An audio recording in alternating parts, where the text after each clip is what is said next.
pretty soon, when I finish the edits on my book, La Hija de la Chingada, I'm starting a novel that I've been researching for 7 years. That's a long time.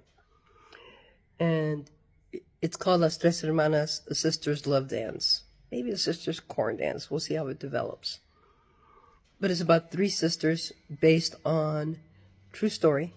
My grandmother and her 2 sisters, indigenous, grew up 3rd generation in indentured servitude in an hacienda in the mountains of Chihuahua, in el sur de Chihuahua, in la Sierra Tarahumara Occidental. They escaped that only to become teenagers during the Mexican Revolution in Herreras. And they lived in the city of Herreras, Durango, after they escaped their indentured servitude, only to find that they were at the end of the train.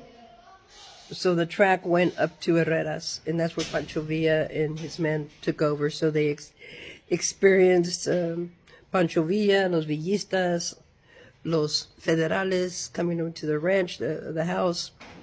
Their dad died. A woman-only home is difficult. They made it to the border in 1919. There was influenza deaths in 1919. They ended up at the border, only to be recruited, one of them by the American Fruit Company, which, if you know any history behind that, and then you go into the guerrilla warfares in, the Banana Republic in Guatemala. Then there's repatriation, where the Great Depression came after they were established in the States, and they were sent back to Mexico with their American-born children. Only 10 years later, the municipality get a letter or a telegram saying, hey, those 10-year-olds and 11-year-olds that we kicked out of their own country, they're American. We want them back. They got to come fight our war.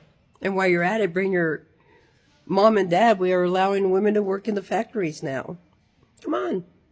Forget that we kicked you out and you ended up with nothing.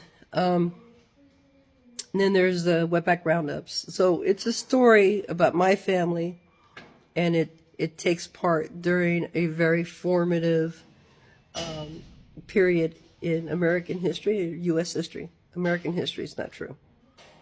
We're all American, or Turtle Island, U.S. history, which is an ugly, ugly history. I can go, to where it started. I've been doing research 7 years. And God damn, if right now it's not reliving everything that my people went through. Wow. So I can't wait to start that book with during Donald Trump's era for inspiration. Bath riots. Did you guys know that Henry Ford also had agents at the border? Because the white people couldn't keep up with the production of the cars. They were sickly. They couldn't work fast. Those same people are expected to go pick your lettuce and tomatoes when they get rid of my people. But they're not going to get rid of my people. You know what they're going to do? Get rid of them and bring them right back. That last post I did where the company I work for at ASU just fired everybody and brought them back with different names. Well, they're going to do the same thing. They're going to get rid of them and then bring them back under a temporary and abusive system. You watch. Quieren el taco, pero no al taquero, pinches racistas. La verdad.